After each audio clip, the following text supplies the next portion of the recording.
Look at this, 1930 dual cowl, straight 8 Phaeton Packard. This is my summer driver, actually. And this is part of our Hand-of-Man Museum collection that only gets seen by the public on beautiful summer days, our antique car collection and our rat rock. My guest on today's Shock Therapy is a little different than normal because A, she's a lady, and B, because she's hunted just about everywhere around the world. It's Larysa Switlick. I've been in the hunting industry for almost 15 years now, and a lot of people tell me I need therapy. Well, turns out Jim Shockey, of all people, does this thing called shock therapy. So I decided to fly all the way to Vancouver Island, check out his museum, and yeah, get a therapy session from Jim Shockey himself. Holy cow, that's all sparkled up. You know, my typical hunting attire, what can I say? Good to see you. It's so good seeing you. Yeah. I'm ready for my therapy session. Yeah. Shock therapy. Oh, okay. It's therapy, right?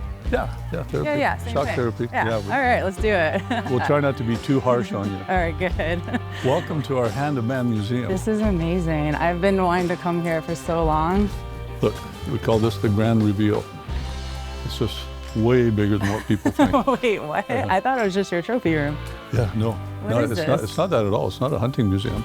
I mean, there's hunting as a component. It's a Hand-of-Man Museum of Natural History, Cultural Arts, and Conservation. So that's the hunting component. I might have to extend my trip just so I can get lost in your museum. And we have an iPad, so we do little 2-minute, 3-minute vignettes on everything. That's awesome. And with a number, they can type it in and see a visual, and not just pictures, but usually there's video footage. So the kids, from your trips, yeah, of when you collected some of the about stuff. Whatever animal it is. Yeah. Or if I'm right there getting the piece, we'll have that on video too. Oh, that's amazing. And I can tell the story about that and tell the story about the people, that's the animal, priceless. And the conservation status and what's going on, and talk about hunting. All right, so is this the Larysa, where my therapy session is? Yeah, that's right. Welcome to Shock Therapy. And I'm not a qualified psychologist, so don't expect too much therapy. Well, so I never shot a rifle before, and I show up, I'm this girl just backpacking, didn't have any real hunting clothes or anything. I knew in that moment, I was like, I need to figure out how to, I need to learn about the industry and figure out how to get into the industry. I got told no so much, but I just kept going.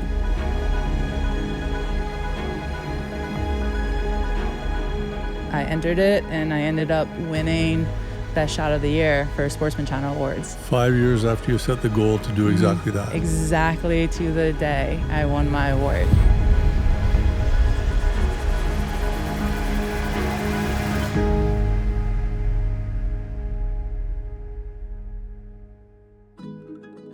So, Larysa, here you are on Shock Therapy, and I mean, I need to know more because, obviously we bumped into each other over the years at the various conventions and shows, and I know you've had your own TV show, Larysa Unleashed? Yep. Okay. Let's start further back. You're born where, raised where, learned how to hunt, how and who and when, so where were you born?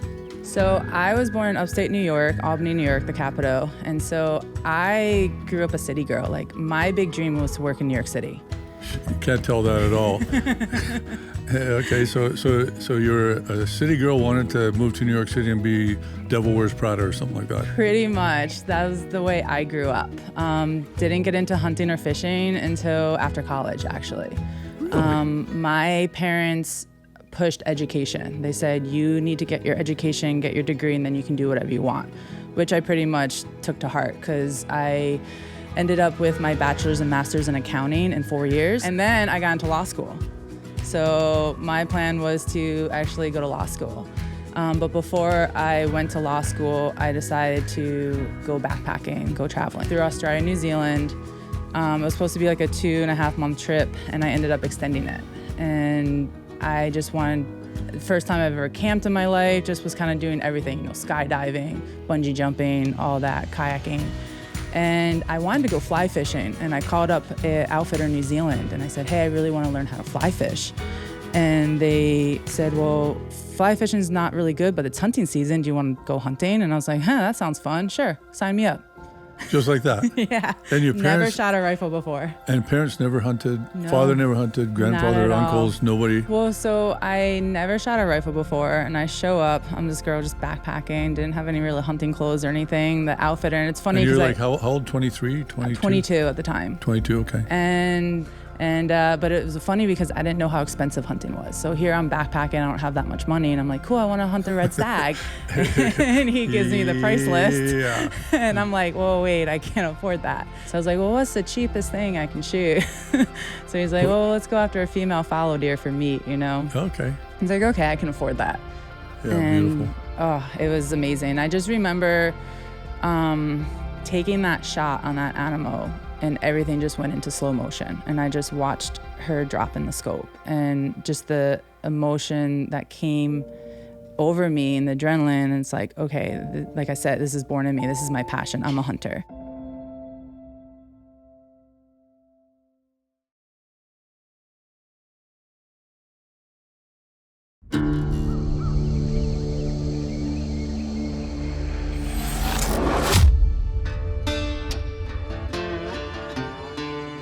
And I didn't start till I was 22, and I come home and I go, hey, mom and dad, I'm a hunter.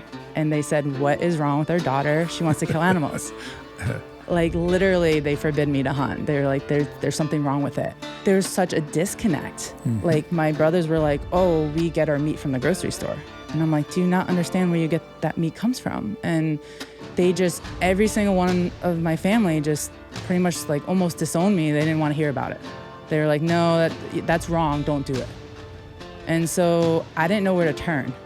And so I met some friends, and they told me, if you want to learn about the industry, then go to SHOT Show. What were you, like, what exactly were you planning to accomplish by showing up there? I guess my biggest thing was to learn the industry and how to, okay, now I'm a hunter, now what? I was like, wait, I didn't know this word existed, So I'm like, these are my people. And I just remember walking around these huge booths and all these big companies and all these hunting gear. And I knew in that moment, I was like, I need to figure out how to, I need to learn about the industry and figure out how to get into the industry. Like the average person that gets into hunting might go to their local gun, club, shooting range, and meet a few people that are locals, maybe even go down to like a Cabela store and talk to somebody. But no, you went to Vegas to the SHOT Show where everybody in the industry is there. The biggest. Oh, it gets better. I snuck into the Golden Moose Awards. Yeah, the Golden Moose Awards were a big deal. They were the biggest party at SHOT Show, which was the biggest hunting and outdoor trade show in the world. And there's the Golden Moose Award. You had to be like VIP, have credentials, and you just snuck into this thing. It's like sneaking into the Oscars. And pretty much. That changed my life, because watching that award show was the moment where I was like, wait, you can do a TV show about hunting and people will actually watch it, and then you can win an award for it. And I was like, all right, I'm going to give myself 5 years, and I'm going to be on that stage winning an award for my own TV show. And that's exactly what I did.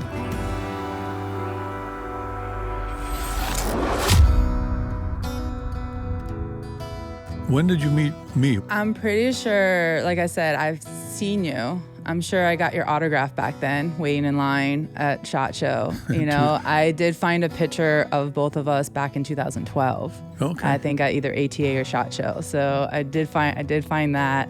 But yeah, listen, you're a hunting legend. You're one of the role models that I looked up to. You and your family, and even just your daughter is such a great female spokesperson, and in a classy way, and just such a great for the female hunters.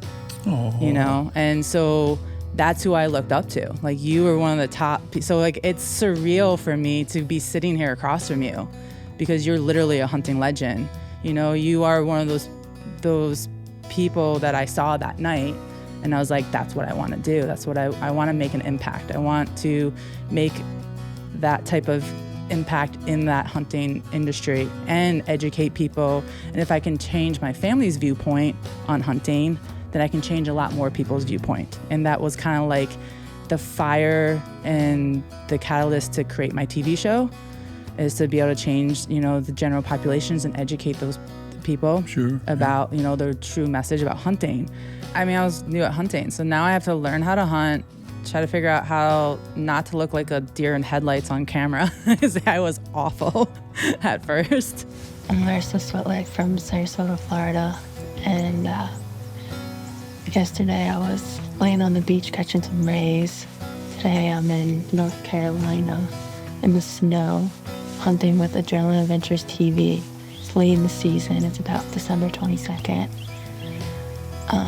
First time I've ever hunted in the snow. Sitting here over a soybean field. Hopefully see what comes out. I'm hoping I got some luck to shoot a buck today. Oh, yeah, trust me. If these guys pull up any of my old, hi, my name is Jim Shockey. I hope everybody is having a good time today. It's like, oh my God. Yeah. All those growing pains. Oh, horrible. Hi, my name is Jim Shockey. I'm sitting here in the studio with my good friend, Mr. Pure Adrenaline himself, Kirk Sharp. Hey Kirk, how about the intro? Wasn't that great? It was. What'd you do, write it yourself? Jim Shockey, world-renowned muzzleloading king. Yeah, I didn't say muzzleloading king. I just said I was the greatest muzzleloader hunter in North America. Yeah, I did write it myself. When you're making your own video, you get to write the script. You making fun of my grunt call? It just sounds a little different. I guess it sounds better at a distance, maybe. Better at a distance? I'm offended. The best thing you can come up with is eh. Don't knock it, Shockey. It works. Oh yeah, I'd come running right over if I heard that in the bushes. You need to practice. Yeah, well, you practice. I'm going to talk tracking right now. Eh.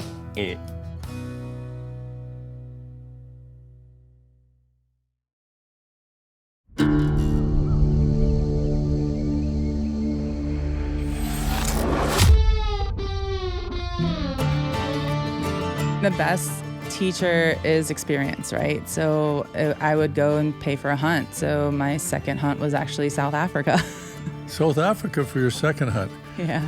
I mean, like you didn't like coyote, a deer, maybe, like really big time go for an elk in Colorado. No, you're going to go to New Zealand for your first hunt, and I like to travel. South Africa for your second hunt.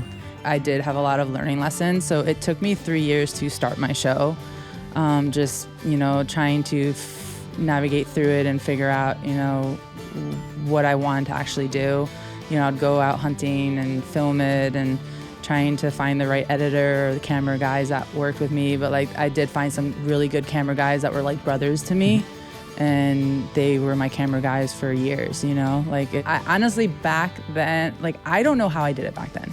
Because looking back, I'm just like, I got told no so much. Yeah. But I just kept going. Well, because without a network, you have no place for the show, so why would they sponsor you? Exactly. Then the network says, you have no sponsors, so why would we take your show? How are you going to pay us for the airtime or buy the commercial space? You don't have any sponsors. So you end up in this nether zone where both of you don't belong to either world. But then I would talk to the networks, and then I'd show them my promo video and be like, hey, this is my show. And they were like, wow, this is really good.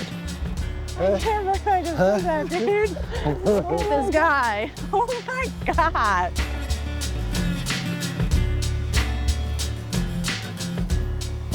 I got it done in Kansas. I just got my first elk. Nice one, bro.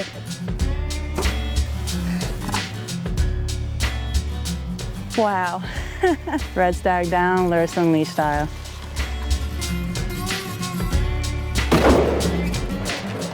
Whacked him.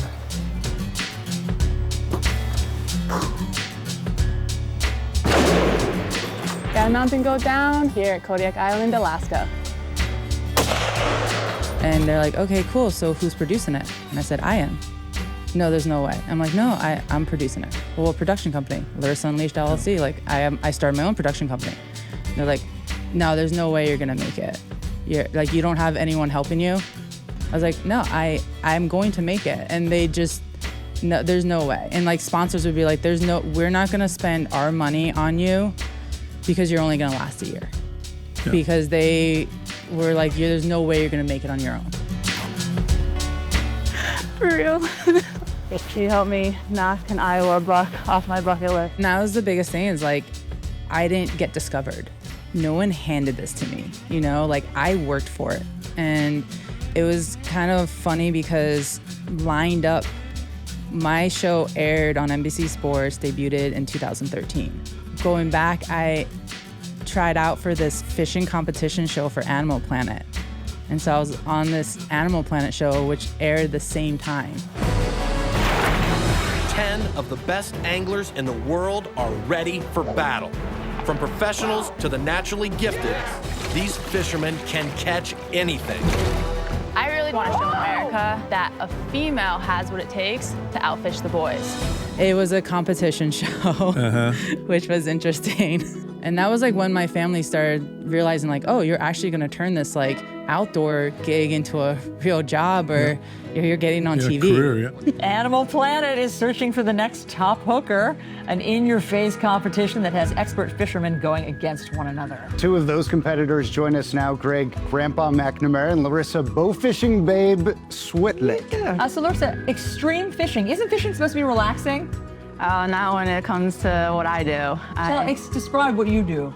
I do a little bit of everything. I do all types of fishing. I travel around the world fishing and hunting. I actually have my own TV show called Larysa Unleashed that's premiering this summer on NBC Sports, July 26th. Wow. 12:30 p.m. on Fridays. But that's another thing like a lot of people don't realize, like I fish professionally. For a while, I was sponsored by Bass Pro Shops. I was Team Bass Pro Shops for the Madfin Shark series. So it was a shark competition show that aired on Outdoor Channel. Fishing for sharks. Mm-hmm. Really? Yeah, called the Madfin Shark series. So I was Team Bass Pro Shops. Yeah, so I did that for a few years actually. I was sponsored by one of the biggest fishing brands to fish in Europe. So it was kind of funny because like fishing took off for me, and I fished a lot internationally, and I was more well known internationally than I was in the US. Mm-hmm. And so I started, you know, I had my hunting show, but I actually started a fishing show as well. So I did like Larysa Unleashed Gone Fishing, and I'd fish around the world. Another rooster fish for Larysa Unleashed down here in Mexico. I am just loving it. I'm just on a fishing high right now. For all you females out here, you know, this is fun. You have to try it. Here in Patagonia, this is a dream trip for me. Meet my new toothy critter here in the Amazon. Proud to be representing Team USA. You're watching Larysa Unleashed Gone Fishing.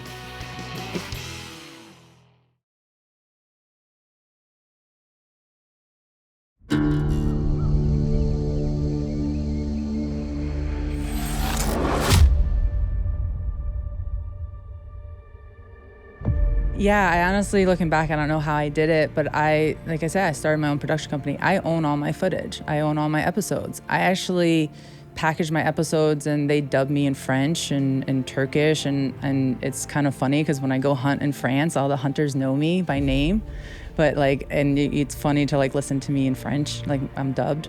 But I from my accounting background, I was like, I want to own my footage, and it was more expensive to do it that way. Mm-hmm. I didn't want anyone else to own my show and tell me what to do. I wanted to have kind of control over how it came out and the production value.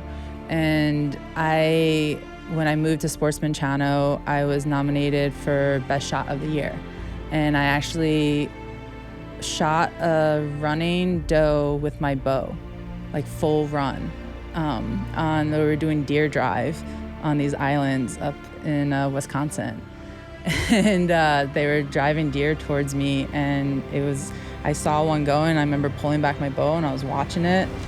And then out of the corner of my eye, I see one coming this way, and I turned back and it was coming right to me. And at the right time she turned and I released my arrow, and it was all natural instinct, like perfect shot, double lung. She dropped 50 yards away, and I have it on film, and I entered it, and I ended up winning Best Shot of the Year for Sportsman Channel Awards. 5 years after you set the goal to do exactly that. Exactly to the day I won my award. For Shot of the Year is awesome. Larysa Unleashed, produced by Larysa Unleashed, LLC. So for those that know me, it was a huge accomplishment for me. I gotta guiding me through this journey. It's been a roller coaster. And the fans for voting, and all the other female hunters out there for being gays and votes. But most importantly, I want to dedicate this award to everybody that told me that I couldn't do it. Told me no, but guess what? I did it. Thank you. I'm living proof that if you work hard enough, I've made my dream a reality. So this is Larysa Unleashed. So my speech, I probably had plans since I started because I got told no so much. Like I told you, I went up to all these companies and they were like, oh, good luck. You're not gonna make it. You're only gonna last a year. There's no way you're gonna be able to survive in this industry on your own. And in the back of my head, it was like, I think when someone tells me no, it's like, okay, just wait, come, I'll be back, you know? It's like fuel to my fire. So it's like, I wanted to prove them all that I could do it. So when I accepted my award, I dedicated my award to everyone that told me no and that I couldn't do it in the industry. That's called slapping them in the face, by the way. A little bit.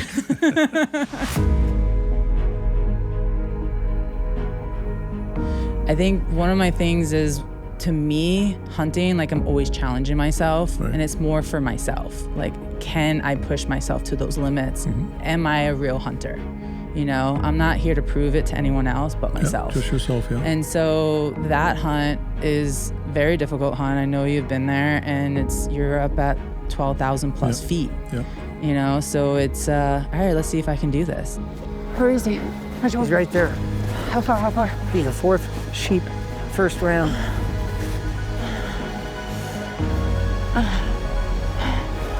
All right. Right between the shoulder blades. Right between the shoulder blades?